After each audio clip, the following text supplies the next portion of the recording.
اب ہم ذکر شروع کرتے ہیں آدم علیہ السلام کا۔ اللہ تعالیٰ فرماتے ہیں، اور میں نے جنوں اور انسانوں کو اپنی عبادت کے لیے پیدا کیا ہے۔ اللہ تعالیٰ نے ہمارے باپ کو کیوں پیدا فرمایا، ہمیں کیوں پیدا فرمایا؟ تاکہ ہم اس کی عبادت کریں، اگرچہ وہ عبادت کا محتاج نہیں، وہ تو بے نیاز ہے، البتہ ہم اس کے محتاج ہیں۔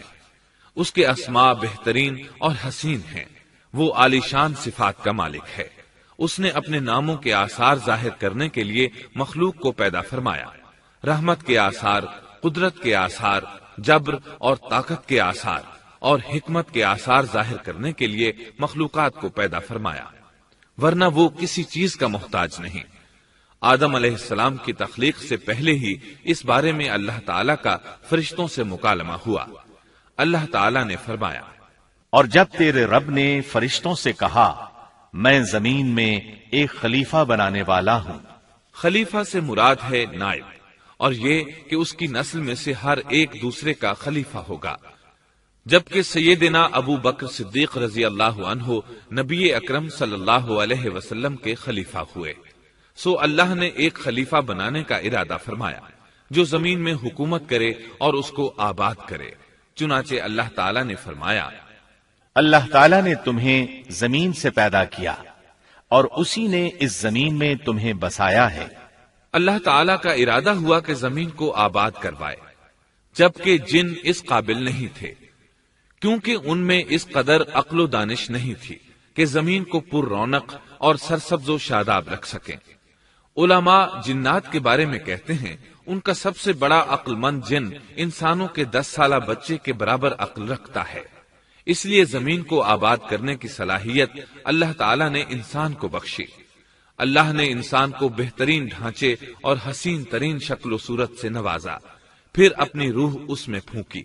فرشتوں نے اس سے سوال کیا، ایسی مخلوق کو کیوں پیدا کرتا ہے جو زمین میں فساد کرے اور خون بہائے؟ اور ہم تیری تسبیح، حمد اور پاکیزگی بیان کرتے ہیں۔ اس کے جواب میں اللہ نے فرمایا، جو میں جانتا ہوں تم نہیں جانتے۔ دراصل فرشتوں نے کسی طرح معلوم کر لیا تھا کہ آدم کی اولاد زمین میں فساد کرے گی، خون ریزی کرے گی، لیکن انہوں نے یہ بات اعتراض کے طور پر نہیں کہی تھی، کیونکہ ایسا اعتراض تو گناہ ہے، اور فرشتے پلک جھپکنے کے برابر اللہ کی معصیت اور نافرمانی نہیں کرتے، بلکہ وہ تو نہایت معزز عبادت گزار ہیں، کسی بات میں اللہ پر پیش دستی اور سبقت نہیں کرتے اور اس کے حکم پر عمل کرتے ہیں۔ اللہ کے حکم کی نافرمانی نہیں کرتے، بلکہ جو حکم دیا جائے بجا لاتے ہیں۔ اس لیے فرشتوں کا یہ پوچھنا وضاحت طلبی کے لیے تھا، وہ تو انسان کے پیدا کرنے کی وجہ پوچھ رہے تھے۔ وہ زمین میں جنات کے اعمال اور کرتوت کا مشاہدہ کر چکے تھے، یعنی اللہ تعالیٰ نے انہیں پیدا کر کے اختیار دیا تو وہ فتنہ و فساد اور فسق و فجور میں مبتلا ہو گئے، اور اب ایک اور مخلوق زمین میں بسائی جا رہی تھی، تو اس بات کا امکان تھا کہ یہ مخلوق بھی ان کے نقش قدم پر چلے۔ اس لیے فرشتوں نے تعجب اور حیرت کی بنا پر یہ سوال کیا تھا، اور پوچھنے کا مقصد یہ تھا کہ کیا یہ بھی جنوں کی طرح ہوں گے؟ اس طرح انہیں یہ خدشہ لاحق ہوا کہ شاید ان سے اللہ کی عبادت میں کوتاہی یا کمی واقع ہوئی ہے، جس کی وجہ سے اللہ کو نئی مخلوق پیدا کرنا پڑی۔ اس لیے ان کی بات میں یہ بھی تھا کہ ہم تیری حمد اور ثنا بیان کرتے ہیں۔ بہرحال ان کے سوال کے دو مقصد تھے، کیا یہ جنوں کی طرح فساد کرنے والی قوم ہے؟ کیا ہم سے تیری عبادت میں کوتاہی ہوئی ہے؟ اس پر اللہ تعالیٰ نے فرمایا، جو میں جانتا ہوں وہ تم نہیں جانتے۔ اس موقع پر فرشتوں کے ذہنوں میں ایک اور بات بھی آئی، وہ آپس میں کہنے لگے کہ اللہ تعالیٰ جو بھی مخلوق پیدا کرے گا وہ ہم سے زیادہ معزز اور عالم نہیں ہو سکتی۔ یعنی جب فرشتوں نے باقی مخلوقات کا جائزہ لیا، مثلا آسمان، زمین، پہاڑ، جن، چوپایوں وغیرہ کا، تو انہوں نے سوچا یہ ہم سے زیادہ مرتبے والی نہیں ہے، لہذا یہ مخلوق بھی پیدا ہو رہی ہے تو یہ ہم سے زیادہ مرتبہ نہیں رکھتی۔ یہ ہمارا خاص مقام ہے کہ اللہ کی تسبیح میں مصروف ہیں، کفر سے محفوظ ہیں، ہر حکم بجا لاتے ہیں، اللہ کے تمام احکامات پورے کرتے ہیں، آسمان اور زمین میں اس کا حکم نافذ کرتے ہیں، اور اللہ کے نزدیک ہم سب سے زیادہ شرف والے ہیں۔ لہذا اگر یہ نئی مخلوق انسان بھی پیدا ہو جائے تو کیا ہوا، ہم سے زیادہ معزز اور علم والی تو نہیں ہوگی۔ بہرحال جب اللہ تعالیٰ نے آدم کو پیدا کیا تو زمین کی مٹی لانے کا حکم فرمایا، چنانچہ اللہ تعالیٰ کے پاس مٹی لائی گئی۔ امام ترمذی، ابن حبان اور امام احمد رحمت اللہ علیہم نے ایک حدیث بیان کی ہے جس کے الفاظ کچھ یوں ہیں: اللہ تعالیٰ نے آدم علیہ السلام کو مٹی کی ایک مٹھی سے پیدا فرمایا، اس مٹی کو اللہ تعالیٰ نے پوری زمین سے اٹھوایا تھا۔ یہی وجہ ہے کہ آدم کی اولاد زمین کے لحاظ سے ہی ظہور پذیر ہوئی۔ بعض سرخ رنگ کے ہیں تو بعض سیاہ اور بعض سفید، اور کچھ اس کے درمیان میں ہیں۔ بعض نیک ہیں، بعض خبیث، اور کچھ پاکیزہ قسم کے ہیں۔ انسان کی تخلیق مٹی سے شروع ہوئی، اس مٹی کو پانی سے تر کیا گیا تو یہ تین بن گئی۔ اسی وجہ سے قرآن مجید کی بعض آیات میں تراب کا لفظ آیا ہے۔ تراب خشک مٹی کو کہتے ہیں، اور بعض آیات میں تین کا لفظ آیا ہے۔ تین تر اور بھیگی مٹی کو کہتے ہیں۔ اللہ تعالیٰ فرماتے ہیں خلقہ من تراب، یعنی آدم کو تراب سے پیدا کیا گیا۔ مٹی کی عام حالت کو تراب کہتے ہیں، اور فرمایا جب آپ کے رب نے فرشتوں سے کہا کہ میں مٹی سے بشر کو پیدا کرنے والا ہوں، جب اس مٹی کو پانی سے زیادہ بھگویا گیا تو وہ لیسدار ہونا شروع ہو گئی، اسی لیے اللہ تعالیٰ نے فرمایا ہم نے انسان کو لیسدار اور چپکنے والی مٹی سے پیدا کیا۔ پھر اللہ تعالیٰ نے اپنے مبارک ہاتھوں سے انسان کا ڈھانچہ تیار کیا۔ اللہ نے فرمایا خلقت بیدی، میں نے اپنے دونوں ہاتھوں سے پیدا کیا۔ اللہ تعالیٰ نے انسان کی خلقت فرشتوں کے سپرد نہ کی، بلکہ بذات خود اسے تخلیق کے مراحل سے گزارا اور اپنے ہاتھوں سے اس کی تصویر کشی کی۔ اللہ نے انسان کو پہلے ایک مورتی کی صورت میں ڈھالا، اس کے بعد ایک مقررہ مدت تک چھوڑے رکھا، یہاں تک کہ گیلی مٹی خشک ہو گئی اور اس کا رنگ سیاہ ہو گیا، بدبو آنے لگی، پھر وہ کھنکھناتی مٹی میں بدل گئی، اور آخرکار آگ پر پکی ہوئی مٹی یعنی فخار ٹھیکری کی صورت اختیار کر گئی، جس سے مٹکے وغیرہ تیار کیے جاتے ہیں۔ سیاہ مٹی کو ہماون کہتے ہیں، اور بدبودار کو مسنون کہتے ہیں، اور کھنکھنا کر بولنے والی مٹی کو سلسال کہتے ہیں، اور ٹھیکری کی طرح کی مٹی کو الفخار کہتے ہیں۔ مختلف آیات میں یہ الفاظ وارد ہوئے ہیں۔ اور یقیناً ہم نے انسان کو کھنکھناتی خشک مٹی سے پیدا کیا جو کہ بدبودار اور سیاہ گارے سے خشک ہوئی تھی۔ اور فرمایا اللہ نے انسان کو کھنکھناتی مٹی سے پیدا کیا جو کہ ٹھیکری کی طرح تھی۔ ان تمام آیات کریمہ میں کوئی تناقض، تعارض اور اختلاف نہیں، اس لیے کہ ان مختلف آیات میں انسان کو اس کی تخلیق کے مختلف مراحل کی یاد دہانی کرائی گئی ہے۔ خلاصہ کلام یہ ہوا کہ تخلیق کے عمل کا پہلا مرحلہ تراب تھا، یعنی عام حالت والی خشک مٹی، پھر تین یعنی بھگوئی ہوئی مٹی، پھر لیسدار مٹی یعنی سلسال، پھر ٹھیکری کی طرح کی مٹی یعنی فخار، اور یہ کام جمعے کی آخری گھڑی میں کیا گیا۔ اور یہ دن اللہ کے لحاظ سے شمار ہونے والے دنوں میں سے ہمارے دنوں کی طرح نہ تھا، ہمارے اور اللہ کے دن مختلف ہیں۔ تخلیق آدم دراصل اللہ کا کرشمہ ہے، انسانوں کو ایک صورت عطا کی گئی۔ اس مرحلے کا تذکرہ بخاری اور مسند احمد کی ایک روایت میں ہے۔ اللہ نے آدم کو پیدا کیا اور ان کا قد 60 ہاتھ یا 60 میٹر لمبا تھا۔ تمام جنتی لوگ اس قد آدم کے ساتھ جنت میں داخل ہوں گے، اور اس وقت سے لے کر آج تک مخلوق کا قد کم ہوتا چلا آ رہا ہے۔ بعد والے لوگ گزشتہ زمانے کے لوگوں سے ہمیشہ چھوٹے قد کے ہوتے چلے آ رہے ہیں۔ بہرحال سب سے پہلے اور سب سے لمبے انسان آدم علیہ السلام تھے۔ امام احمد نے منفرد طور پر ایک روایت بیان کی ہے، اس میں رسول اکرم صلی اللہ علیہ وسلم نے آدم علیہ السلام کی لمبائی 60 ہاتھ یعنی 60 میٹر اور چوڑائی 7 ہاتھ بیان فرمائی ہے۔ سبحان اللہ، سیدنا آدم کس قدر ضخیم اور عظیم مخلوق تھے، صحیح مسلم اور مسند احمد کی روایت میں ہے، اللہ نے آدم کو پیدا کیا تو اسے اپنی منشا کے مطابق کچھ عرصہ ڈھانچے کی صورت میں چھوڑے رکھا۔ ابلیس اس کے ارد گرد چکر لگانے لگا۔ اس نے دیکھا کہ وہ پیٹ والا ہے۔ وہ سمجھ گیا کہ یہ مخلوق اپنے آپ پر کنٹرول نہیں کر سکے گی۔ اس حدیث سے معلوم ہوتا ہے کہ انسانوں کی طرح جنات کا پیٹ نہیں ہے، صرف انسان ایسا ہے جس کا اندر والا حصہ کھوکھلا ہے۔ بہرحال اللہ نے انسان کو اس شکل و صورت میں پیدا فرمایا۔ احادیث مبارکہ میں آدم علیہ السلام اور ابلیس ملعون کا قصہ تفصیل سے بھی موجود ہے اور مختصر بھی۔ مثلا تفسیر تبری میں سیدنا عبداللہ بن عباس رضی اللہ عنہما سے روایت ہے، اللہ تعالیٰ نے آدم علیہ السلام کی مٹی کا حکم دیا، مٹی لائی گئی۔ اللہ تعالیٰ نے آدم علیہ السلام کو لیسدار اور بدبودار سیاہ مٹی سے پیدا فرمایا، اور یہ کام اللہ نے اپنے مبارک ہاتھوں سے کیا۔ آدم 40 راتیں مجسمے کی صورت میں پڑے رہے، جسم موجود تھا لیکن روح نہیں تھی۔ ابلیس آتا، اس ڈھانچے کو ٹھوکر لگاتا تو جسم سے ایسی آواز نکلتی جیسے خالی مٹکے پر ہاتھ مارنے سے نکلتی ہے۔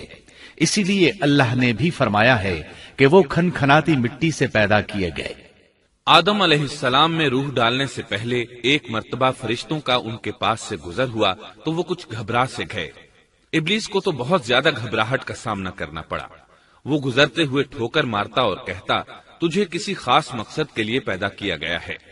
یہ کہہ کر وہ آدم کے منہ میں داخل ہو جاتا اور کمر کے راستے باہر آ جاتا اور فرشتوں سے مخاطب ہو کر کہتا، اس سے گھبرانے کی کوئی ضرورت نہیں۔ اگر مجھے اس پر مسلط کر دیا گیا تو میں یقیناً اسے ہلاکت میں ڈال دوں گا، اور اگر اسے مجھ پر مسلط کر دیا گیا تو بلا شبہ میں اس کی نافرمانی کروں گا۔ اندازہ کیجئے وہ تعجب کر رہا ہے کہ انہیں کیوں پیدا کیا گیا ہے۔ اس کی آدم علیہ السلام سے دشمنی کس قدر پرانی ہے، گویا ابتدا ہی سے یہ عداوت پر ڈٹ گیا تھا۔ بہرحال اللہ نے آدم میں روح پھونکی۔ اس مضمون کو قرآن مجید میں جا بجا ذکر کیا گیا ہے۔ اللہ تعالیٰ فرماتے ہیں، جب میں اس کو ٹھیک ٹھاک کر لوں اور اس میں اپنی روح پھونک دوں تو تم سب اس کے سامنے سجدے میں گر پڑنا۔ ایک اور جگہ فرمایا، اللہ تعالیٰ کے نزدیک عیسیٰ علیہ السلام کی مثال ہو بہو آدم علیہ السلام کی مثال ہے۔ اللہ نے انہیں مٹی سے بنا کر کہا، ہو جا، وہ ہو گئے۔ اللہ نے آدم علیہ السلام کو مٹی سے پیدا کیا، اپنے ہاتھوں سے بنایا، پھر اس میں روح پھونکی۔ اس کا مفصل بیان احادیث میں موجود ہے۔ جب ان میں روح پھونکی گئی اور ابتدا میں روح جیسے ہی سر کے اندر داخل ہوئی، آدم علیہ السلام کو چھینک آ گئی۔ فرشتوں نے آدم علیہ السلام سے کہا، الحمدللہ کہیے۔ انہوں نے کہہ دیا۔ اللہ کی اس تعریف کے جواب میں اللہ تعالیٰ نے فرمایا، رحمک ربک، یعنی تجھ پر تیرا رب رحم فرمائے۔ سبحان اللہ، اللہ ذوالجلال والاکرام نے آدم علیہ السلام میں روح مکمل ہونے سے پہلے ہی انہیں اپنی رحمت سے سرفراز فرما دیا۔ بہرحال جب روح ان کی آنکھوں میں داخل ہوئی اور انہوں نے جنت کے پھلوں کو دیکھا تو ان میں غور و فکر کرنے لگے۔ جب روح پیٹ میں داخل ہوئی تو کھانے کی طلب محسوس ہوئی۔ ابھی روح ٹانگوں تک پہنچی نہیں اور کھانے کی خواہش پہلے ہی محسوس ہونے لگی۔ اس جلد بازی اور عجلت کی وجہ سے اللہ تعالیٰ نے فرمایا، انسان جلد باز مخلوق ہے۔ جب آدم علیہ السلام کو پیدا کر دیا گیا تو اللہ تعالیٰ نے ان کی پشت پر ہاتھ پھیرا۔ ہاتھ پھیرتے ہی ان کی پشت سے قیامت تک پیدا ہونے والے انسان باہر نکل آئے۔ آدم کی تمام اولاد ان کے سامنے ظاہر ہو گئی، اور یہ بات نہایت وضاحت اور صراحت کے ساتھ قرآن مجید اور احادیث مبارکہ میں موجود ہے۔ مسلم بن یسار رحمت اللہ علیہ بیان کرتے ہیں کہ سیدنا عمر بن خطاب رضی اللہ عنہ سے کسی نے اس آیت کریمہ کے بارے میں پوچھا، اور جب آپ کے رب نے اولاد آدم کی پشت سے ان کی اولاد کو نکالا اور ان سے انہی کے بارے میں اقرار لیا کہ کیا میں تمہارا رب نہیں، سب نے جواب دیا، ہاں کیوں نہیں، ہم سب گواہ بنتے ہیں، تاکہ تم لوگ قیامت کے روز یوں نہ کہو ہم تو اس سے محض بے خبر تھے، یا یوں کہو کہ پہلے پہلے شرک تو ہمارے بڑوں نے کیا اور ہم ان کے بعد ان کی نسل میں ہوئے، لہذا کیا تو ان غلط راہ والوں کے فعل پر ہمیں ہلاکت میں ڈالے گا؟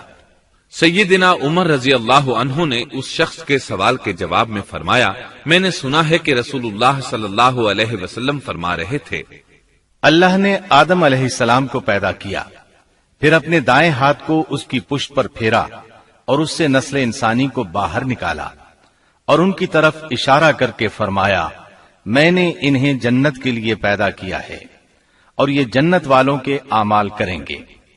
پھر اپنے ہاتھ کو دوبارہ آدم علیہ السلام کی پشت پر پھیرا اور اس سے نسل انسانی کو باہر نکالا اور ان کی طرف اشارہ کر کے فرمایا، میں نے انہیں آگ کے لیے پیدا کیا ہے اور یہ آگ والوں کے اعمال کریں گے۔ اس پر ایک شخص نے نبی اکرم صلی اللہ علیہ وسلم سے سوال کیا، اے اللہ کے رسول صلی اللہ علیہ وسلم، تو پھر ہمارے اعمال کس حساب میں شمار ہوں گے؟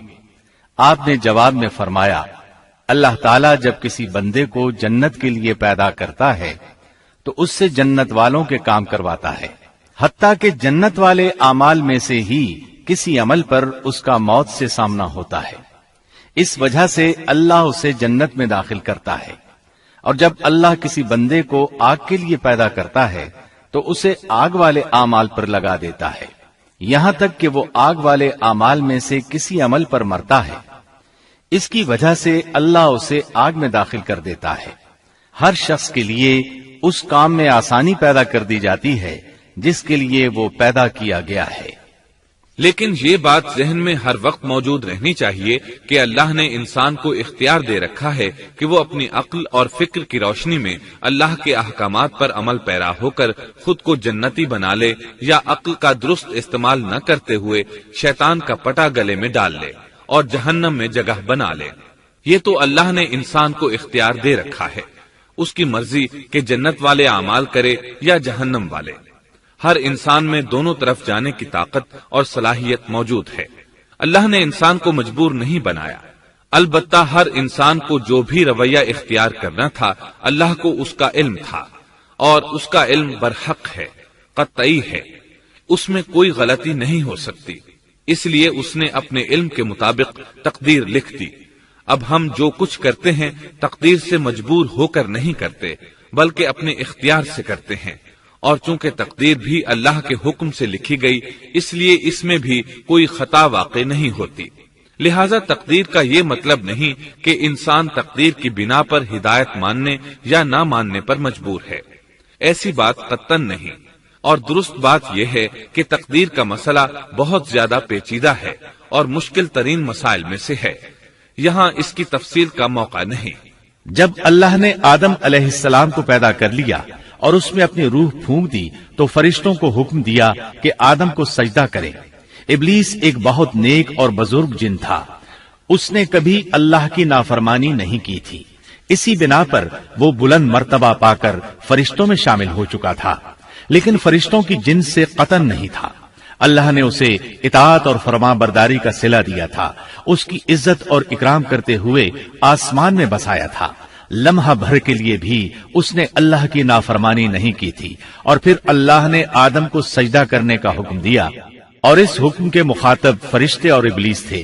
صرف فرشتوں کے لیے یہ حکم نہیں تھا بلکہ ابلیس بھی اس حکم میں شامل تھا، کیونکہ اللہ تعالیٰ فرماتے ہیں، اور یقیناً ہم نے تمہیں پیدا کیا، پھر ہم ہی نے تمہاری صورت بنائی، پھر ہم نے فرشتوں سے کہا کہ آدم کو سجدہ کرو، تو سوائے ابلیس کے سبھی نے سجدہ کیا، وہ سجدہ کرنے والوں میں شامل نہ ہوا۔ اللہ تعالیٰ نے فرمایا، تجھے کس چیز نے سجدے سے روک دیا جبکہ میرا حکم تیرے لیے بھی تھا؟ تو اس سے ثابت ہوا اس حکم میں فرشتوں کے ساتھ ابلیس بھی شامل تھا، کیونکہ قرآن میں از امرتک کے الفاظ ہیں۔ اس کا مطلب ہے کہ میں نے تجھے حکم دیا تھا، اور پھر ابلیس نے جواب میں یہ نہیں کہا کہ تو نے تو مجھے حکم ہی نہیں دیا تھا، بلکہ اس نے سجدہ نہ کرنے کی وجہ یہ بتائی۔ اس نے کہا، میں سجدہ کیوں کروں، میں اس سے بہتر ہوں، اس لیے کہ تو نے مجھے آگ سے پیدا کیا اور اسے مٹی سے۔ تو پھر کہا، اللہ نے حکم دیا، تو اس سے نیچے اتر جا۔ غرض جب ابلیس نے نافرمانی کی، سرکشی اور تکبر کا مظاہرہ کیا تو اس وقت اللہ تعالیٰ اور اس کے درمیان مکالمہ ہوا۔ اللہ نے اس کی سرکشی دیکھ کر اسے سزا دیتے ہوئے فرمایا، اس جنت سے اتر جا، تجھے کوئی حق حاصل نہیں کہ تو اس جنت میں رہ کر تکبر کرے۔ ابلیس نے جواب میں کہا، مجھے قیامت کے دن تک مہلت دے دیجئے، یعنی اتنی لمبی عمر دے دیجئے کہ میں قیامت تک زندہ رہوں، موت نہ آئے۔ اللہ نے فرمایا، تجھے مہلت دے دی گئی، لیکن ایک وقت مقررہ تک۔ اور جب شیطان اس طرف سے مطمئن ہو گیا کہ اسے مہلت مل گئی، تب اس نے کہا، چونکہ تو نے مجھے گمراہ کر دیا ہے، اس وجہ سے میں قسم کھاتا ہوں کہ میں انسانوں کی گمراہی کے لیے تیرے سیدھے راستے پر بیٹھ جاؤں گا، پھر ان کے آگے سے، ان کے پیچھے سے، ان کے دائیں سے، ان کے بائیں سے، ان کے پاس آؤں گا، اور آپ ان میں سے اکثر لوگوں کو شکر گزار نہیں پائیں گے۔ اللہ تعالیٰ نے شیطان کا رد کرتے ہوئے فرمایا، یہاں سے ذلیل و خوار ہو کر نکل جا۔ ان میں سے جو شخص بھی تیرا حکم مانے گا، میں ایسے تمام گمراہوں سے جہنم کو بھر دوں گا۔ جو انسان بھی تیرا پیروکار بنے گا، وہ جہنم کا مستحق اور حقدار ٹھہرے گا۔ قرآن مجید میں دوسرے مقامات پر بھی اس گفتگو کو نئے پیرائے میں دہرایا گیا ہے۔ مثلاً اللہ نے فرمایا، یقیناً ہم نے انسان کو کھنکھناتی مٹی سے پیدا فرمایا ہے، جو کہ سڑے ہوئے گارے کی تھی، اور اس سے پہلے ہم نے جنات کو لو والی آگ سے پیدا کیا۔ اور جب تیرے پروردگار نے فرشتوں سے فرمایا، میں انسان کو سیاہ بدبودار کھنکھناتی مٹی سے پیدا کرنے والا ہوں، جب میں اسے پورا بنا چکوں اور اس میں اپنی روح پھونک دوں تو تم سب اس کے لیے سجدے میں گر پڑنا۔ چنانچہ تمام فرشتوں نے سجدہ کیا سوائے ابلیس کے، اس نے سجدہ کرنے والوں میں شمولیت اختیار کرنے سے صاف انکار کر دیا۔ اللہ تعالیٰ نے فرمایا، اے ابلیس، تجھے کیا ہوا کہ تو سجدہ کرنے والوں میں شامل نہ ہوا؟ وہ بولا، میں ایسے انسان کو سجدہ نہیں کر سکتا جسے تو نے سیاہ بدبودار کھنکھناتی مٹی سے پیدا کیا ہے۔ اللہ تعالیٰ نے فرمایا، اب تو بہشت سے نکل جا، کیونکہ تو مردود ہے اور تجھ پر قیامت کے دن تک میری پھٹکار ہے۔ کہنے لگا، اے میرے رب، مجھے اس دن تک مہلت دے دے جس دن کے لوگ دوبارہ زندہ کیے جائیں گے۔ اللہ نے فرمایا، اچھا، اس مقررہ وقت کے دن تک تجھے مہلت دی گئی۔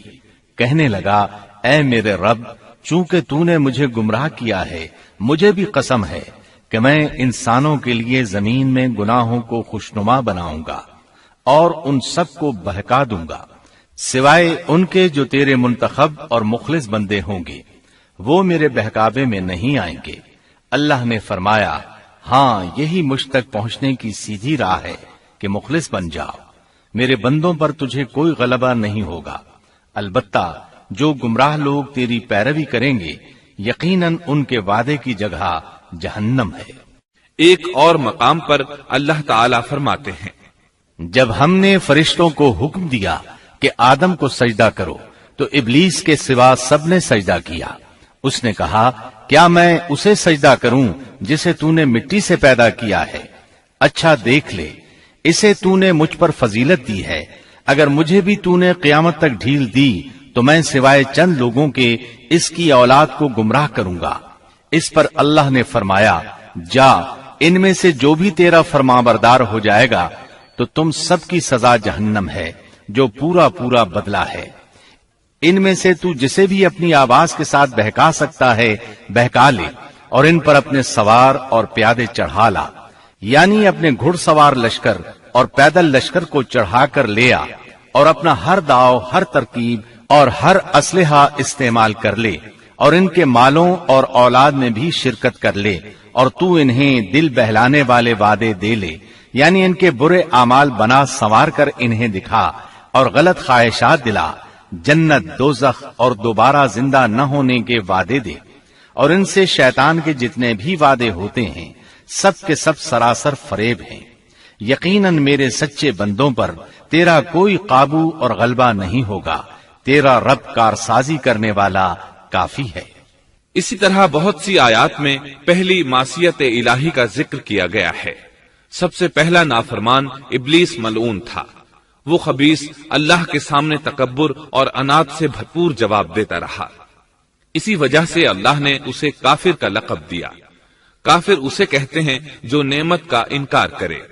اللہ نے اس پر اتنا فضل و کرم اور انعام و احسان کیا کہ بلند ترین مرتبے تک پہنچا دیا، لیکن اس نے اللہ کی اس نعمت کی قدر نہ کی، پرواہ نہ کی اور کفر کا راستہ اختیار کیا۔ اللہ تعالیٰ فرماتے ہیں، جبکہ آپ کے رب نے فرشتوں سے فرمایا کہ میں مٹی سے ایک انسان کو پیدا کرنے والا ہوں، سو جب میں اسے ٹھیک ٹھاک کر لوں اور اس میں اپنی روح پھونک دوں تو تم سب اس کے سامنے سجدے میں گر پڑنا۔ چنانچہ تمام فرشتوں نے سجدہ کیا مگر ابلیس نے نہ کیا اور اس نے تکبر کیا، وہ کافروں میں سے تھا۔ سب سے پہلا گناہ تکبر تھا، اسی لیے علماء کرام فرماتے ہیں تمام گناہوں کی جڑ تکبر اور غرور ہے۔ نبی اکرم صلی اللہ علیہ وسلم نے اپنی امت کو تکبر نہ کرنے کا سختی سے حکم فرمایا، اس کی برائی، وبال اور ہلاکت سے آگاہ فرمایا۔ آپ نے فرمایا، اللہ اس شخص کی طرف رحمت سے دیکھے گا بھی نہیں جس نے تکبر کی بنا پر کپڑا ٹخنوں سے نیچے لٹکایا۔ اس کے علاوہ نبی صلی اللہ علیہ وسلم نے تو مطلقاً فرما دیا، وہ شخص جنت میں داخل ہونے کے قابل نہیں جس کے دل میں ذرہ برابر بھی تکبر ہے۔ جو شخص اپنے کپڑے، اپنے مکان اور اپنے قبیلے پر فخر کرتا ہے اس سے اللہ کی رحمت اٹھ جاتی ہے۔ اسی لیے نبی صلی اللہ علیہ وسلم نے جب اپنے صحابہ کرام کو دیکھا کہ مہاجر صحابی انصار صحابہ کے خلاف اور انصاری صحابی مہاجرین صحابہ کے خلاف آواز لگا رہے ہیں تو آپ نے فرمایا، اس جاہلیت والی پکار کو چھوڑو، یہ بہت بدبودار ہے۔ برادری کی بنیاد پر لڑنا، باہم فخر کرنا برے نتائج کا ذریعہ ہے۔ گناہوں کی بنیاد بھی تکبر ہے۔ اس لیے ہر مومن کو چاہیے کہ اپنے نوکر، خادم، ملازم یا کسی بھی مسکین پر کبھی بھی فخر و غرور کا اظہار نہ کرے، کیونکہ یہی اللہ کی سب سے پہلی نافرمانی وجود میں آئی تھی۔ تکبر کا یہ ذکر ضمناً آ گیا۔ ہم پھر اپنے موضوع کی طرف لوٹتے ہیں۔ اللہ نے آدم علیہ السلام کو پیدا کیا اور انہیں عالم بنا کر ہی تخلیق کیا، یعنی جب وہ پیدا ہوئے تو جاہل نہیں تھے۔ اللہ نے آدم علیہ السلام کو فرشتوں سے بھی بڑا عالم بنا کر پیدا فرمایا۔ بے شمار احادیث میں آدم علیہ السلام کی ابتدا اور ان کے علم کا ذکر موجود ہے۔ جب اللہ نے آدم میں مکمل روح ڈال دی اور وہ اپنے پاؤں پر کھڑے ہو گئے تو اللہ نے انہیں حکم دیا، جاؤ فرشتوں کی جماعت کو السلام علیکم کہو۔ آدم اور فرشتوں کی زبان عربی تھی، یہی زبان اہل جنت کی ہے۔ آدم گئے، جا کر سلام کہا، انہوں نے جواب میں کہا وعلیکم السلام ورحمت اللہ، یعنی تجھ پر اللہ کی سلامتی اور رحمت ہو۔ اللہ نے فرمایا، یہ تیرا اور تیری اولاد کا آپس میں ایک دوسرے کو تحفہ اور ہدیہ ہے۔ اللہ نے آدم علیہ السلام کو ابتدا ہی میں تمام نام سکھا دیے۔ مفسرین نے ان ناموں کے بارے میں بہت بحثیں ذکر کی ہیں۔ مضبوط موقف سیدنا عبداللہ بن عباس رضی اللہ عنہما کا ہے کہ اللہ نے آدم علیہ السلام کو ہر چیز کا نام سکھا دیا تھا، مثلا یہ پہاڑ ہے، یہ سمندر ہے، یہ پرندہ ہے، یہ درخت ہے وغیرہ۔ وہ آسمان اور زمین کی ہر چیز کا نام جانتے تھے۔ یہ علم کیسا تھا، انسان نے کس طرح ہر چیز کا نام پہچان لیا۔ یقیناً اللہ انسان میں یہ طاقت پیدا کر سکتا ہے کہ وہ ہر علم کا احاطہ کر سکے۔ اللہ نے آدم علیہ السلام کو ہر چیز کا نام اور اس کی صنعت اور کام بھی معلوم کرا دیا۔ آگ، لوہے، لکڑی، غرض ہر چیز کا نام اور استعمال ذہن میں ڈال دیا۔ وہ کس قدر عظیم علم سے بہرور ہوئے، سبحان اللہ۔ بہرحال اللہ نے آدم علیہ السلام کو صرف شکل و صورت اور تخلیق ہی میں بلند مرتبہ عطا نہیں کیا تھا، بلکہ عقل و علم کے لحاظ سے بھی بلند درجے اور مقام پر فائز کیا تھا، جیسا کہ اللہ تعالیٰ فرماتے ہیں، اللہ نے آدم علیہ السلام کو ہر چیز کا نام سکھا دیا، پھر ان چیزوں کو فرشتوں پر پیش کیا اور فرمایا، مجھے ان چیزوں کے نام بتاؤ اگر تم سچے ہو۔ مطلب یہ کہ تم اپنے دعوے میں کہاں تک سچے ہو؟ جب آدم کی تخلیق ہوئی تو تم نے کہا تھا اللہ جو چاہے پیدا کر لے، قسم ہے وہ ہم سے زیادہ معزز اور عالم نہیں ہوگا۔ اس دعوے میں اگر تم سچے ہو تو ذرا ان اشیاء کے نام تو بتاؤ۔ اللہ تعالیٰ نے آدم علیہ السلام کا زیادہ معزز ہونا، مکرم ہونا اور علم و معرفت والا ہونا واضح کرنے کے لیے فرشتوں کو حکم دیا کہ آدم علیہ السلام کو سجدہ کریں۔ یہ سجدہ تعظیمی تھا، عبادت والا سجدہ نہیں تھا۔ سجدہ تعظیمی پہلے وقتوں میں جائز تھا، لیکن اب حرام ہے۔ اسی لیے تو یعقوب علیہ السلام، ان کی بیوی اور 11 بیٹوں نے یوسف علیہ السلام کو سجدہ کیا تھا۔ بہرحال فرشتوں نے آدم علیہ السلام کو سجدہ کیا۔ اس سے معلوم ہو جاتا ہے کہ کون زیادہ عزت اور عظمت والا ہے۔ یقیناً آدم علیہ السلام زیادہ شرف اور منزلت کے حقدار ٹھہرے۔ جب اللہ تعالیٰ نے ان کی عزت، تکریم اور تعظیم ثابت فرما دی، تب علم و معرفت میں ان کی برتری ثابت کرنے کے لیے فرمایا، اگر تم اپنے قول میں سچے ہو تو ان چیزوں کے نام بتاؤ۔ تب فرشتوں نے کہا، فرشتے کہنے لگے، اے اللہ تو پاک ہے، ہمیں تو صرف اتنا ہی علم ہے جتنا تو نے ہمیں سکھا رکھا ہے، مکمل حکمت و علم والا تو ہی ہے۔ اللہ تعالیٰ نے آدم علیہ السلام سے فرمایا، اے آدم تم ان فرشتوں کو ان چیزوں کے نام بتاؤ۔ آدم ہر چیز کا نام بتانے لگے، کسی جگہ بھی انہوں نے غلطی نہیں کی۔ جب انہوں نے فرشتوں کو تمام چیزوں کے نام بتا دیے تو اللہ تعالیٰ نے فرشتوں کو مخاطب کر کے کہا، کیا میں نے تمہیں پہلے ہی نہیں کہہ دیا تھا کہ زمین اور آسمان کا غیب میں ہی جانتا ہوں، اور میرے علم میں ہے جو تم ظاہر کر رہے ہو اور جو چھپا رہے ہو۔ یہاں ذہن میں سوال ابھرتا ہے کہ فرشتے کیا چھپا رہے تھے؟ وہ راز والی بات یہی تھی کہ اللہ ہم سے زیادہ معزز اور عالم مخلوق پیدا نہیں کرے گا۔ واضح رہے، ہم آپ کو صرف واقعات ہی نہیں سنا رہے، صرف سیرت اور تاریخ ہی بیان نہیں کر رہے، بلکہ قرآن بھی پڑھ پڑھ کر سنا رہے ہیں۔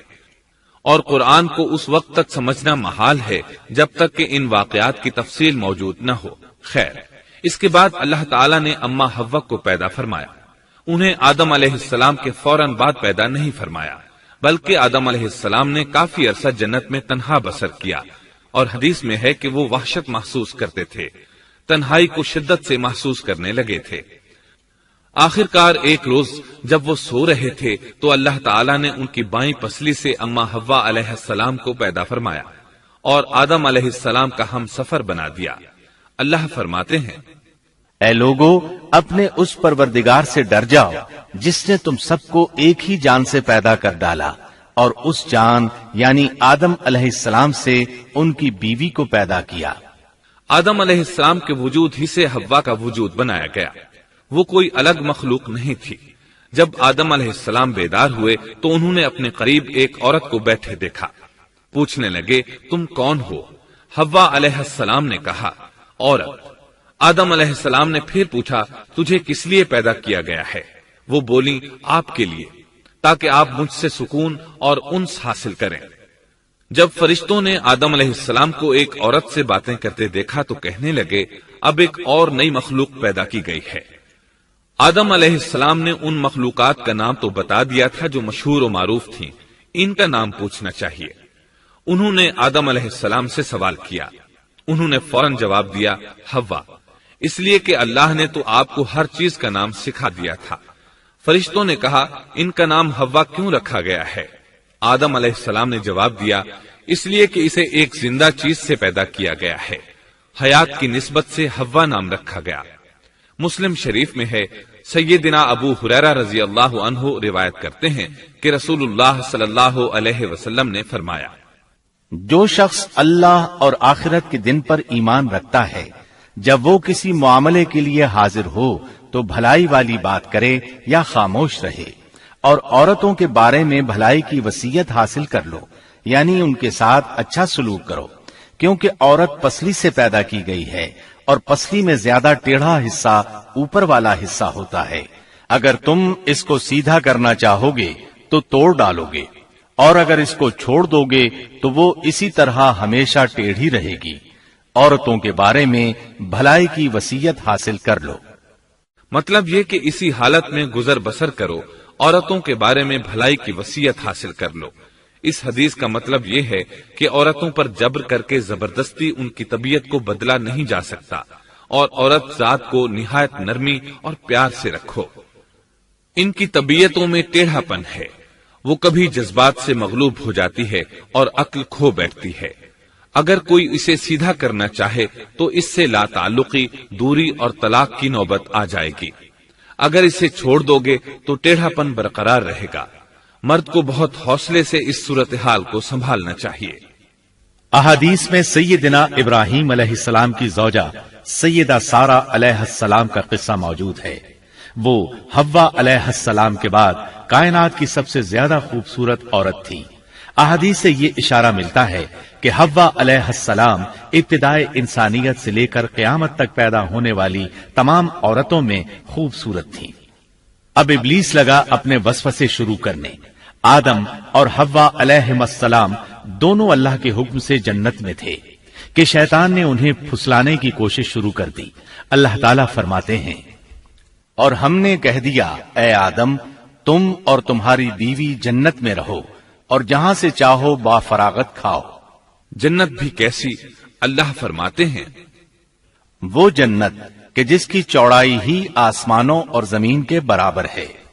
سو اس جنت میں سے جو چاہو سو کھاؤ، کچھ بھی منع نہیں سوائے ایک درخت کے، چنانچہ ارشاد ہوا، اور ہم نے کہا اے آدم تم اور تمہاری بیوی جنت میں رہو، پھر جس جگہ سے چاہو با فراغت کھاؤ اور اس درخت کے پاس مت جاؤ ورنہ ظالموں میں سے ہو جاؤ گے۔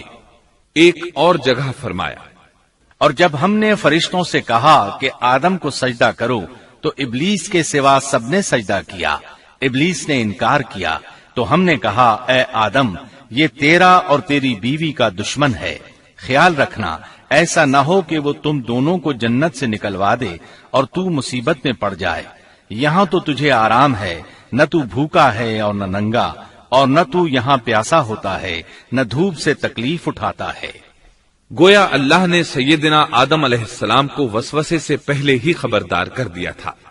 ان آیات سے یہ بھی پتا چلا کہ انسان سے ابلیس کی عداوت اور دشمنی ابتدا ہی سے چلی آ رہی ہے، اور یہ بھی ثابت ہوا کہ جو لوگ کہتے ہیں کہ انسان ابتدا میں ننگا تھا ان کا قول صحیح نہیں، اس لیے کہ اللہ تعالیٰ نے جنت میں بھی آدم علیہ السلام پر لباس رکھا اور زمین میں بھی لباس نازل کر دیا، جیسا کہ اللہ تعالیٰ فرماتے ہیں، اے آدم کی اولاد ہم نے تم پر لباس کو نازل کیا جو تمہاری شرمگاہوں کو چھپاتا ہے اور زینت کا سبب بھی ہے، اور تقوی کا لباس اس سے بھی بہتر ہے۔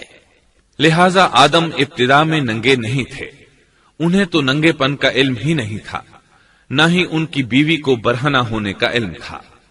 اللہ نے آدم علیہ السلام کو کامل نعمتوں سے نوازا، بھوک نہ پیاس، یہاں تک کہ پیاس کے اسباب سے بھی محفوظ، نہ گرمی اور نہ دھوپ، پھر بے انتہا حسن و جمال، مشقت نہ تکلیف، بدبختی نہ بدقسمتی۔ آدم اور حوا علیہ السلام کے دلوں میں وسوسہ ڈالنے کے بارے میں بھی قرآن نے روشنی ڈالی ہے۔ پھر شیطان نے ان دونوں کے دلوں میں وسوسہ ڈالا۔ یہ وسوسہ اس نے ان دونوں کو طمع دلانے کی صورت میں پورا کیا، اور یہ طمع دلائی کہ اس درخت کو کھانے سے ہمیشگی اور بقا ملتی ہے اور کبھی نہ ختم ہونے والی بادشاہت حاصل ہوتی ہے، اور اس وسوسے کا مقصد یہ تھا تاکہ ان کا پردہ بدن جو ایک دوسرے سے پوشیدہ تھا دونوں کے روبرو بے پردہ کر دے۔ ان کی شرمگاہوں کو ننگا کرنے کے لیے اس نے ایسا کیا۔ وہ دونوں کپڑے میں ملبوس تھے، ستر ڈھانپ رکھا تھا۔ جب انہوں نے اس درخت سے کھایا تو لباس نیچے گر گیا، دونوں برہنہ ہو گئے۔ یہی شیطان چاہتا تھا کہ انہیں برہنہ کر دے، اللہ کی نافرمانی پر اکسائے۔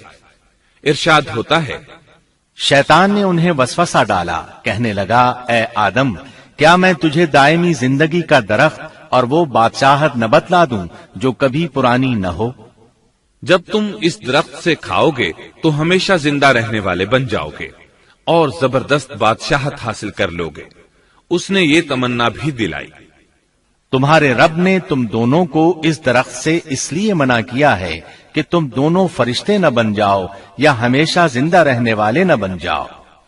یعنی تم اس درخت سے کھا لو گے تو فرشتے بن جاؤ گے اور ہمیشہ قائم دائم رہو گے۔ پھر وہ وسوسہ ڈالتے ہوئے جھوٹی قسمیں کھانے لگا، جیسا کہ ارشاد ہوتا ہے، اور ان دونوں کے روبرو قسمیں کھانے لگا کہ یقین آ جائے میں آپ کا خیر خواہ ہوں۔ اللہ کی قسم کھانے لگا اور اس وقت سے جھوٹی قسموں کی ابتدا ہوئی۔ اس نے ان دونوں کو فریب دے کر بہکا لیا، جیسا کہ فرمایا فَدَلَّاهُمَا بِغُرُورٍ، یعنی دھوکے سے انہیں پھسلایا، حالانکہ انہیں کسی چیز کی کمی نہیں تھی۔ بھلا وہاں کیا محتاجی ہو سکتی تھی؟ جنت میں سکون سے زندگی بسر کر رہے تھے، جنت سے بڑھ کر کیا چاہیے؟ ہمیشہ کے لیے جنت مل چکی تھی۔ اللہ تعالیٰ فرماتے ہیں، ان دونوں نے جب درخت کو چکھا، دونوں کا پردہ بدن ایک دوسرے کے روبرو کھل گیا، دونوں اپنے بدنوں پر درختوں کے پتے جوڑ جوڑ کر رکھنے لگے۔ کپڑے اترنے پر دونوں کو حیا آئی، اس لیے کہ انسان کی فطرت میں برہنہ ہونے کی ناپسندیدگی شامل ہے۔ برہنہ ہو گئے تو کوئی لباس نہیں تھا، اس لیے درختوں کے پتے جوڑ کر جسم ڈھانپنے لگے۔ حدیث میں آیا ہے، آدم بھاگنے لگے تو اللہ نے پکارا، آدم مجھ سے بھاگتے ہو؟ آدم بولے، اللہ میں شرم کی بنا پر بھاگ رہا ہوں، اور اس وجہ سے کہ تیرے سامنے برہنہ کیسے رہوں، پھر یہ کہ نافرمانی کا ارتکاب بھی کر چکا ہوں۔ یہاں ایک سوال پیدا ہوتا ہے، دونوں میں سے پہلے کھانے والا کون تھا؟ اس بارے میں راجح قول یہ ہے کہ وہ حوا علیہ السلام تھی۔ انہی نے آدم علیہ السلام کو طمع دلاتے ہوئے اس غلطی پر آمادہ کیا تھا، جیسا کہ بخاری شریف میں نبی اکرم صلی اللہ علیہ وسلم نے فرمایا، اگر حوا نہ ہوتی تو کوئی عورت اپنے خاوند سے خیانت نہ کرتی۔ حوا علیہ السلام نے انہیں غلطی میں مبتلا کیا تھا۔ اگر حوا علیہ السلام نہ ہوتی تو آدم بھی خیانت میں مبتلا نہ ہوتے اور نہ معصیت میں مبتلا ہوتے۔ تب اللہ نے انہیں پکارا، کیا میں نے تم دونوں کو اس درخت سے نہیں روکا تھا؟ اور کیا یہ نہیں کہا تھا کہ شیطان تمہارا کھلا دشمن ہے؟ اب توجہ طلب بات یہ ہے کہ اس موقع پر دونوں نے کیا طرز عمل اختیار کیا۔ کیا وہ دونوں اپنی معصیت پر بضد رہے اور تکبر کرنے لگے، جیسا کہ ابلیس نے سجدہ کرنے سے انکار کیا تھا اور پھر لگا تھا اپنی معصیت پر اصرار کرنے، یا ان دونوں نے توبہ کر لی؟ جی ہاں، دونوں نے توبہ کر لی، جیسا کہ قرآن مجید میں آتا ہے، دونوں نے کہا، اے ہمارے رب، ہم نے اپنا بڑا نقصان کیا، اور اگر تو ہماری مغفرت نہ کرے گا اور ہم پر رحم نہ کرے گا تو واقعی ہم خسارہ پانے والوں میں سے ہو جائیں گے۔ اس قصے میں ایک سوال یہ ذہن میں پیدا ہوتا ہے کہ جب سیدنا آدم علیہ السلام کو ابلیس نے سجدہ نہ کیا تو اللہ تعالیٰ نے اسے مردود بنا کر جنت سے نکال دیا، پھر وہ سیدنا آدم علیہ السلام کو اس درخت کے قریب کس طرح لے گیا جبکہ وہ جنت سے باہر ہو چکا تھا؟ قرآن کریم میں اس بارے میں یہ الفاظ آئے ہیں، پھر شیطان نے ان کے دلوں میں وسوسہ ڈالا۔ یہ وسوسہ اس نے کیسے ڈالا جبکہ وہ جنت سے نکالا جا چکا تھا؟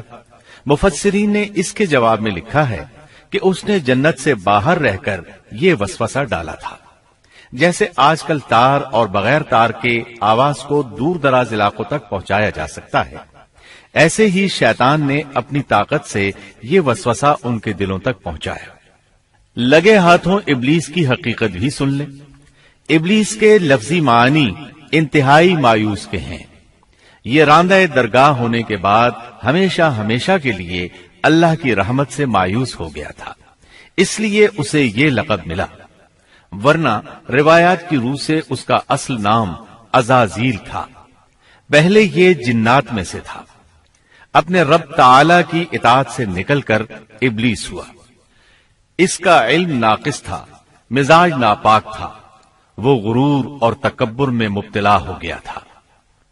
یہاں یہ بات بھی ذہن نشین کر لیں کہ انبیاء خطا اور گناہ سے پاک ہوتے ہیں، ان پر اللہ تعالی کی مستقل حفاظت اور نگرانی قائم رہتی ہے۔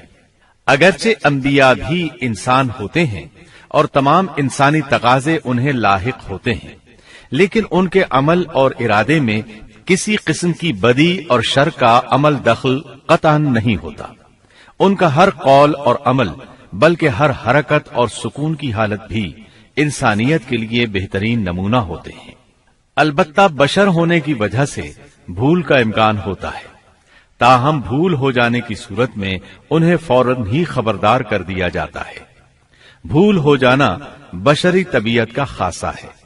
اللہ تعالیٰ نے ہر انسان کی فطرت میں یہ چیز رکھی ہے۔ انبیاء سے بھول چوک ہو جانے میں بھی اللہ تعالیٰ کی کئی ایک حکمتیں پوشیدہ ہیں۔ مثلا بہت سی قومیں اپنے نبیوں کے معجزات دیکھ کر ان میں ربوبیت کی صفات کی قائل ہو گئی، یہاں تک کہ بعض قوموں نے اپنے نبیوں کو اللہ یا اللہ کا بیٹا بھی جانا۔ جب انبیاء سے بھول اور لغزشیں ہوئیں تب گویا لوگوں پر یہ واضح کیا گیا کہ یہ الہ نہیں ہے۔ الہ ہوتے تو کس طرح ان سے بھول ہو سکتی تھی۔ اس سے یہ بتانا بھی مقصد تھا کہ انبیاء انسان ہی ہوتے ہیں، کوئی ماورائی مخلوق نہیں ہوتے۔ سیدنا آدم علیہ السلام کے واقعے پر غور کرنے سے یہ حقیقت مزید واضح ہو جاتی ہے کہ سیدنا آدم علیہ السلام کی یہ لغزش گناہ نہیں تھی۔ ممنوع درخت کا پھل کھاتے ہی سیدنا آدم علیہ السلام اور اماں حوا کا لباس اتر گیا تھا۔ اللہ کا حکم ہوا، قال اهبطوا، جنت سے اتر جاؤ، تم آپس میں ایک دوسرے کے دشمن ہوگے اور تمہارے واسطے زمین میں رہنے کی جگہ ہے اور ایک وقت تک نفع حاصل کرنا ہے۔ فرمایا تم وہیں زندگی بسر کرو گے اور وہیں مرو گے اور وہیں سے دوبارہ نکالے جاؤ گے۔ قرآن مجید کے دیگر مقامات میں بھی اس قصے کی تفصیل موجود ہے۔ مثلاً فرمایا، اور اس سے قبل ہم نے آدم سے ایک عہد لیا تھا مگر وہ بھول گئے اور ہم نے ان میں کوئی عزم نہیں پایا۔ اللہ تعالی فرماتے ہیں، اور جب ہم نے فرشتوں سے کہا آدم کو سجدہ کرو تو ابلیس کے سوا سب نے سجدہ کیا، اس نے صاف انکار کر دیا تو ہم نے کہا اے آدم یہ تیرا اور تیری بیوی کا دشمن ہے، خیال رکھنا ایسا نہ ہو وہ تم دونوں کو جنت سے نکلوا دے اور تو مصیبت میں پڑ جائے۔ یہاں تو تجھے یہ آرام ہے کہ نہ تو بھوکا ہوتا ہے اور نہ ننگا، اور نہ تو یہاں پیاسا ہوتا ہے اور نہ دھوپ سے تکلیف اٹھاتا ہے۔ لیکن شیطان نے اسے وسوسے میں ڈال دیا، کہنے لگا میں آپ کو دائمی زندگی کے درخت اور وہ بادشاہت بتلاؤں جو کبھی پرانی نہ ہو۔ چنانچہ ان دونوں نے اس درخت سے کھایا، پس ان کے ستر کھل گئے اور وہ بہشت کے پتے اپنے اوپر چپکانے لگے۔ آدم نے اپنے رب کی نافرمانی کی، پس بہک گیا۔ پھر اس کے رب نے نوازا، اس کی طرف توجہ فرمائی اور اس کی رہنمائی کی۔ حکم ہوا تم دونوں یہاں سے اتر جاؤ، تم آپس میں ایک دوسرے کے دشمن ہو۔ اب تمہارے پاس جب کبھی میری طرف سے ہدایت پہنچے تو جو میری ہدایت کی پیروی کرے نہ تو وہ بہکے گا نہ تکلیف میں پڑے گا، ہاں جو میری یاد سے روگردانی کرے گا اس کی زندگی تنگی میں رہے گی اور بروز قیامت ہم اسے اندھا کر کے اٹھائیں گے۔ آدم علیہ السلام زمین پر اترے اور اپنے رب سے توبہ کے کلمات سیکھ لیے۔ وہ کلمات یہ ہیں، ربنا ظلمنا أنفسنا وإن لم تغفر لنا وترحمنا لنكونن من الخاسرين۔ اے ہمارے رب، ہم نے اپنا نقصان کیا اور اگر تو نے ہم پر مغفرت و رحمت نہ فرمائی تو ہم خسارہ اٹھانے والوں میں سے ہو جائیں گے۔ آدم علیہ السلام زمین پر اترے اور ان کے ساتھ حوا علیہ السلام بھی اتری اور ان کے ساتھ ہی ابلیس کو بھی اتارا گیا۔ یہ کس جگہ پر اترے اس بارے میں اختلاف پایا جاتا ہے، لیکن ابن عباس رضی اللہ عنہ کی بات راجح محسوس ہوتی ہے کہ آدم علیہ السلام کو ہند میں اور حوا علیہ السلام کو جدے میں اتارا گیا۔ جب آدم علیہ السلام اتر آئے تو حوا علیہ السلام کی تلاش شروع کر دی، زمین میں ان کی تلاش میں سرگرداں ہوئے۔ آخر کار میدان عرفات میں دونوں کی ملاقات ہو گئی۔ چونکہ میدان عرفات میں دونوں نے ایک دوسرے کی معرفت حاصل کی تھی اور ان کا آپس میں تعارف ہوا تھا، لہٰذا اسی مناسبت سے اس میدان کا نام عرفات مشہور ہو گیا۔ اللہ تعالیٰ نے زمین کے اندر انسانوں کو پھیلانا شروع کیا اور زمین کو مردوں اور عورتوں سے آباد کر دیا۔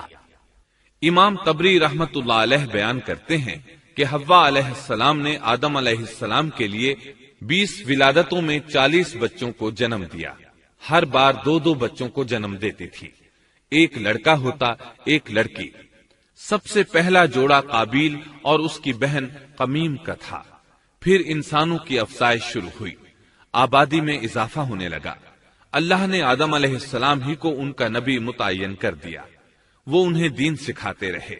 اس وقت تمام لوگ موحد تھے، خالص توحید کو اپنانے والے تھے، یعنی کان الناس امۃ واحدہ، تمام لوگ ایک ہی امت کے تھے، ان میں شرک کا شائبہ بھی نہ تھا۔ ابن جریر اور ابن کثیر رحمہم اللہ نے ابو موسیٰ اشعری رضی اللہ عنہ کی روایت بیان کی ہے، اللہ نے جب آدم علیہ السلام کو جنت سے زمین پر اتارا تو انہیں ہر چیز کی کاریگری اور صنعت کا علم تھا۔ جب وہ اترے تو عالم بھی تھے، لباس میں ملبوس بھی تھے، کام کاج کے تمام طریقوں سے باخبر بھی تھے، لوہے، آگ، لکڑی اور کپڑے کے استعمال سے بھی بخوبی واقف تھے۔ ہمارے برعکس وہ ان کاموں کو اپنی ابتدا ہی سے جان چکے تھے، کیونکہ ہم سب لوگوں کا حال یہ ہے کہ جب تک سکھایا نہ جائے ہمیں کچھ نہیں آتا۔ آج کے دور میں بعض افریقی قبائل کے افراد وحشیانہ اور غیر مہذب زندگی گزارتے ہیں۔ علماء کا کہنا ہے کہ یہ لوگ زمین پر رہنے والوں میں سے گمراہ ترین انسان ہیں۔ انہوں نے بہترین زندگی ضائع کر دی اور گھٹیا زندگی کو پسند کیا۔ تہذیب و تمدن کا آغاز چونکہ ابتدائے آفرینش سے ہے، اس لیے ہر انسان کی فطرت میں تہذیب کی سوجھ بوجھ موجود ہے۔ بہرحال آدم علیہ السلام کے بعد انسانی مخلوق کی تعداد روز بروز بڑھتی چلی گئی اور انسانی کمزوریوں کی بنا پر گناہ شروع ہو گئے۔ زمین پر سب سے پہلے ہونے والی معصیت قابیل کے ہاتھوں اپنے بھائی حابیل کے قتل کی صورت میں سامنے آئی۔ اللہ تعالیٰ نے قرآن مجید میں قابیل اور اس کے بھائی حابیل کا قصہ بیان کیا ہے۔ قابیل قرخت اور درشت طبیعت کا مالک تھا، جبکہ اس کا بھائی حابیل رحم دل اور نرم طبیعت تھا۔ قابیل کھیتی باڑی کرتا تھا اور حابیل مویشی چراتا تھا۔ حابیل کے نرم دل ہونے کی ایک وجہ اس کا بکریاں چرانا تھا، کیونکہ ایک چرواہا اپنی بکری کو بھوکا دیکھ کر اسے چارہ کھلائے بغیر نہیں رہتا، نہیں وہ کسی بکری کو پیاسا دیکھ کر اسے بھول جاتا ہے۔ اپنے جانور پر اس کی طاقت سے زیادہ بوجھ بھی نہیں لادتا۔ بنی نوع انسان کی تعداد میں اضافے کے لیے اس وقت ایسا قانون تھا جو اب حرام ہے، اور وہ ہے بہن کے ساتھ نکاح۔ چونکہ اس وقت کے سب لوگ آدم علیہ السلام کی حقیقی اولاد تھے اور آپس میں بہن بھائی تھے، اس لیے اس وقت کی شریعت کی روح سے قابیل اپنے ساتھ جڑواں پیدا ہونے والی بہن کے سوا کسی دوسری بہن سے شادی کر سکتا تھا، اور اسی طرح حابیل اپنے ساتھ جڑواں پیدا ہونے والی بہن کے علاوہ کسی دوسری بہن سے شادی کر سکتا تھا۔ اس کی صورت یہ تھی کہ قابیل کی شادی حابیل کی بہن سے ہو اور حابیل کی شادی قابیل کی بہن سے ہو، لیکن ہوا یہ کہ حابیل کی بہن خوبصورتی میں قابیل کی بہن سے کم تھی، اس لیے قابیل نے حابیل کی بہن سے شادی کرنے سے انکار کر دیا اور اپنی جڑواں بہن سے شادی کی خواہش ظاہر کی، لیکن ایسا کرنا آدم علیہ السلام کی شریعت میں حرام تھا۔ آپ نبی بھی تھے اور رسول بھی۔ رسول اور نبی میں فرق یہ ہے کہ رسول پر شریعت اور احکام نازل ہوتے ہیں، لیکن نبی پر شریعت نازل نہیں ہوتی، البتہ اس کی طرف وحی نازل ہوتی ہے اور معجزات عطا کیے جاتے ہیں، جبکہ شریعت صرف رسولوں ہی پر نازل کی جاتی ہے۔ آدم علیہ السلام بھی چونکہ رسول تھے، اس لیے ان کی شریعت میں یہ قانون تھا کہ کوئی شخص اپنے ساتھ جڑواں پیدا ہونے والی بہن کے ساتھ شادی نہیں کر سکتا۔ قابیل اس شرعی حکم کی وجہ سے غضبناک ہو گیا، اس نے تعجب کا اظہار کرتے ہوئے اس قانون کو ماننے سے انکار کر دیا۔ آدم علیہ السلام نے ان دونوں کے درمیان فیصلہ کرتے ہوئے انہیں حکم دیا کہ دونوں اللہ کے حضور ایک ہدیہ پیش کریں۔ ہدیہ اس جانور کو کہتے ہیں جسے اللہ کے نام پر ذبح کر کے فقراء میں تقسیم کر دیا جائے۔ اس سے مقصود اللہ کے لیے اپنی نیت کو خالص کرنا ہوتا ہے۔ اس عمل کو قربانی کہا جاتا ہے۔ آدم علیہ السلام کے زمانے میں قربانی کا جو قانون تھا اس کے قبول ہونے کی نشانی طے تھی، اور وہ یہ کہ آسمان سے ایک آگ نمودار ہوتی اور اس قربانی کو جلا دیتی۔ اس کا مطلب تھا قربانی قبول ہو چکی ہے، اور اگر آگ قربانی کو نہ جلاتی تو سمجھ لیا جاتا کہ قربانی قبول نہیں ہوئی۔ آخر قربانی کا دن آ پہنچا۔ حابیل نے اپنے مویشیوں میں سے ایک بہترین جانور لیا اور قربان گاہ میں لا کر اللہ کے حضور پیش کر دیا۔ دوسری طرف قابیل نے اپنی کھیتی کے غلے میں سے ردی قسم کا غلہ قربانی کے لیے پیش کیا۔ دوسرے دن دونوں قربان گاہ پہنچے تو انہوں نے دیکھا کہ حابیل کی قربانی قبول ہو چکی ہے، جبکہ قابیل کی قربانی کو آگ نے چھوا تک نہیں تھا۔ یہ دیکھ کر قابیل حابیل پر غضبناک ہوا۔ شیطان نے بھی اسے وسوسے میں مبتلا کیا کہ اپنے بھائی کو قتل کر دے۔ اس نے اپنے بھائی حابیل کو جان سے مار ڈالنے کا پختہ ارادہ کر لیا۔ اس وقت تک روئے زمین پر کوئی انسان قتل نہیں ہوا تھا۔ انسانی تاریخ میں یہ پہلا قتل ہے جس کا ارتکاب قابیل نے کیا۔ وہ اپنے بھائی حابیل کے پاس گیا اور اس سے بولا، میں تجھے قتل کر دوں گا۔ جواب میں حابیل نے کہا، اگر تو مجھے قتل کرنے کی کوشش کرے گا تو میں اپنے دفاع میں ہاتھ نہیں اٹھاؤں گا، اس لیے کہ میں چاہتا ہوں تو اپنے دیگر گناہوں کے ساتھ میرے قتل کا گناہ بھی اٹھا لے، تیرے گناہ زیادہ ہو جائیں۔ چنانچہ ایک تاریک رات میں حابیل سویا ہوا تھا کہ قابیل ایک بڑا سا پتھر اٹھا کر اس کے پاس آیا۔ اس نے وہ پتھر اپنے بھائی کے سر پر دے مارا۔ اس طرح اس نے حابیل کو قتل کر دیا، روئے زمین پر قتل کی ابتدا کر دی، زمین کو پہلے خون سے رنگ دیا۔ تاریخ انسانی میں یہ سب سے پہلا جرم تھا جو قابیل کے ہاتھوں ہوا۔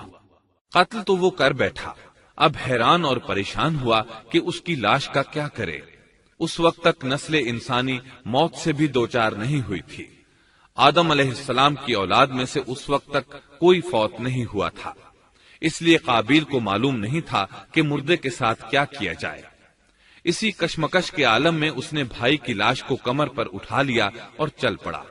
چلا جا رہا تھا کہ اللہ نے 2 کوے بھیجے۔ دونوں کوے آپس میں لڑ پڑے، ایک نے دوسرے کو ہلاک کر دیا۔ اب زندہ کوا مٹی کھودنے لگا۔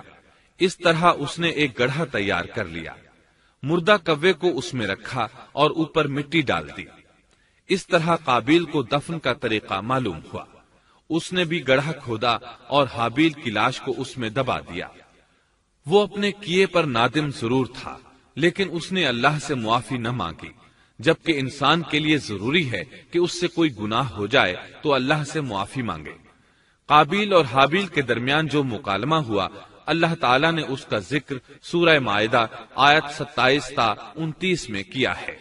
اللہ فرماتے ہیں، آدم علیہ السلام کے دونوں بیٹوں کا کھرا کھرا حال بھی انہیں سنا دو۔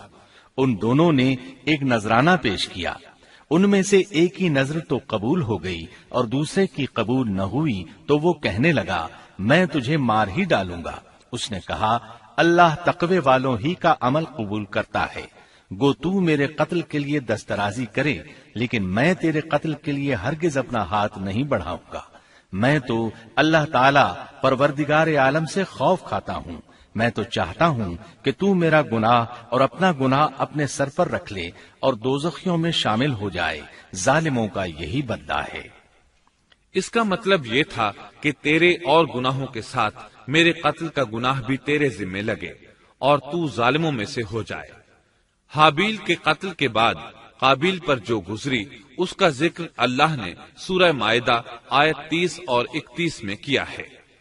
پس اسے اس کے نفس نے اپنے بھائی کے قتل پر آمادہ کر دیا اور اس نے اسے قتل کر ڈالا، اس سے وہ نقصان والوں میں سے ہو گیا۔ پھر اللہ تعالیٰ نے ایک کوے کو بھیجا جو زمین کھود رہا تھا تاکہ اسے دکھائے کہ وہ کس طرح اپنے بھائی کی ناش کو چھپا سکتا ہے۔ وہ کہنے لگا، ہائے افسوس، کیا میں ایسا کرنے سے بھی گیا گزرا ہو گیا کہ اس کوے کی طرح اپنے بھائی کی لاش کو دفنا دیتا۔ پھر تو بڑا ہی پشیمان اور شرمندہ ہوا۔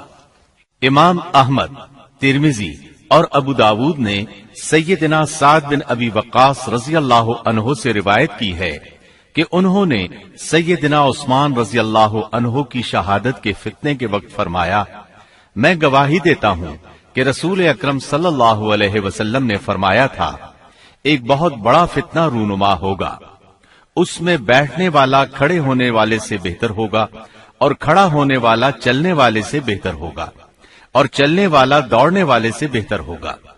کسی نے کہا، اگر کوئی میرے گھر میں داخل ہو کر میری طرف ہاتھ بڑھائے تاکہ وہ مجھے قتل کر دے تو آپ صلی اللہ علیہ وسلم نے فرمایا، تو آدم علیہ السلام کے بیٹے کی طرح قتل ہو جا۔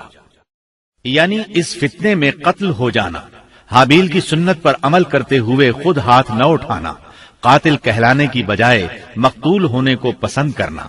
اسی طرح مسند احمد کی ایک روایت میں ہے، رسول اللہ صلی اللہ علیہ وسلم نے فرمایا، دنیا میں جب بھی کوئی ظلم سے قتل ہوتا ہے تو اس کا گناہ آدم علیہ السلام کے پہلے بیٹے قابیل کی گردن پر ضرور ہوتا ہے، اس لیے کہ وہ پہلا شخص ہے جس نے ظالمانہ قتل کی ابتدا کی اور یہ ناپاک طریقہ جاری کیا۔ اس حدیث سے اس جرم کی نوعیت کا بخوبی اندازہ ہوتا ہے کہ اللہ تعالیٰ نے اس کو صرف ایک قتل قرار نہیں دیا بلکہ اس کو ایک گھناؤنی حرکت قرار دیا۔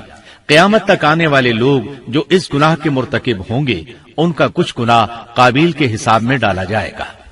حابیل کو قتل کرنے کے بعد قابیل نے اپنی بیوی کو ساتھ لیا اور دور دراز نرم زمین کے پاس جا کر رہائش پذیر ہو گیا اور آدم علیہ السلام کے سامنے تک نہ ہوا۔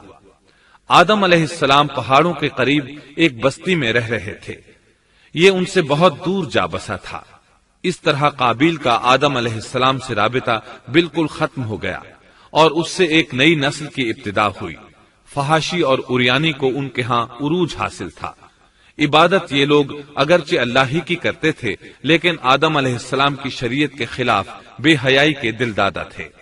تقوی کی قلت، احکام الہی کی نافرمانی اور فحاشی کا فروغ ان کے شب و روز کا معمول تھا۔ اس کے بعد لوگ دو گروہوں میں تقسیم ہو گئے، شریر اور برے لوگ قابیل کے ساتھ مل گئے اور آدم علیہ السلام کے دیگر بیٹے اور نیک لوگ آدم علیہ السلام کے ساتھ مل گئے۔ آدم علیہ السلام 960 سال زندہ رہے۔ ان کی کل عمر تو 1000 سال تھی لیکن 40 سال کم کر دی گئی۔ سیدنا ابو ہریرہ رضی اللہ عنہ بیان کرتے ہیں کہ رسول اللہ صلی اللہ علیہ وسلم نے فرمایا، جب اللہ نے آدم علیہ السلام کو پیدا فرمایا تو ان کی پیٹھ پر ہاتھ پھیرا، اس طرح قیامت تک جتنے انسان پیدا ہونے والے تھے ان کی روحیں وجود میں آ گئیں۔ پھر ہر انسان کی آنکھوں کے درمیان ایک نور رکھ کر آدم علیہ السلام کے سامنے پیش کیا۔ انہوں نے پوچھا، یا اللہ یہ کون ہے؟ اللہ نے فرمایا، یہ تیری اولاد ہے۔ ان میں سے ایک کی پیشانی کی چمک آدم علیہ السلام کو بہت اچھی لگی۔ انہوں نے پوچھا، یا اللہ یہ کون ہے؟ جواب ملا، یہ تیری اولاد میں سے بہت دور جا کر ہیں، ان کا نام داؤد ہے۔ پوچھا، ان کی عمر کتنی ہے؟ فرمایا 60 سال۔ آدم علیہ السلام کہنے لگے، یا اللہ 40 سال میری عمر میں سے ان کی عمر میں شامل کر دے۔ اس سلسلے میں دوسری روایت یوں آئی ہے، جب آدم علیہ السلام کی روح قبض کرنے کے لیے فرشتہ آیا تو وہ کہنے لگے، میری عمر میں تو ابھی 40 سال باقی ہیں۔ اس وقت ان کی عمر 960 سال تھی۔ انبیاء اپنی عمر سے واقف ہوتے ہیں۔ فرشتے نے کہا، کیا آپ کو یاد نہیں آپ نے اپنی عمر کے 40 سال اپنی اولاد داؤد کو ہبہ کر دیے تھے؟ رسول اللہ صلی اللہ علیہ وسلم نے فرمایا، چونکہ آدم علیہ السلام نے انکار کیا تو ان کی اولاد بھی انکار کی عادی ہے۔ آدم علیہ السلام خود بھول گئے، ان کی اولاد بھی بھولتی ہے۔ آدم علیہ السلام نے خطا کی، ان کی اولاد بھی خطا کرتی ہے۔ حابیل کے قتل کے بعد اللہ تعالیٰ نے آدم اور حوا علیہ السلام کو اس کا نعم البدل عطا کیا۔ اس کا نام انہوں نے شیس رکھا۔ شیس کا مطلب ہے اللہ کا دیا ہوا تحفہ۔ حابیل کے قتل پر آدم اور حوا علیہ السلام دونوں بہت غمگین ہوئے، اس لیے اللہ نے بدلے میں انہیں شیس علیہ السلام عطا فرمائے۔ سیدنا ابو ذر غفاری رضی اللہ عنہ سے مروی ایک صحیح حدیث میں ہے کہ رسول اللہ صلی اللہ علیہ وسلم نے فرمایا، اللہ تعالیٰ نے 104 صحیفے نازل فرمائے، ان میں سے 50 صحیفے شیس علیہ السلام پر نازل ہوئے۔ ان صحیفوں میں ایسے قوانین، اصول اور ضابطے تھے جن سے انسانیت کی زندگی منظم ہوتی ہے۔ شیس علیہ السلام نے آدم علیہ السلام سے علم حاصل کیا، لیکن آدم علیہ السلام کا تمام علم وہ حاصل نہ کر سکے، اس لیے کہ آدم علیہ السلام نے بالمشافہہ اللہ تعالی سے علم حاصل کیا تھا اور بہت سی اشیاء کا علم اللہ تعالی نے انہیں سکھا دیا تھا، اس لیے وہ تمام علماء سے بڑھ کر عالم تھے۔ شیس علیہ السلام نے آدم علیہ السلام سے علوم سیکھ کر لوگوں کو سکھائے۔ لوگوں نے ان سے مختلف علوم، فنون اور پیشے سیکھے۔ انہیں شہروں میں رہنے سہنے کے بارے میں تعلیم دی۔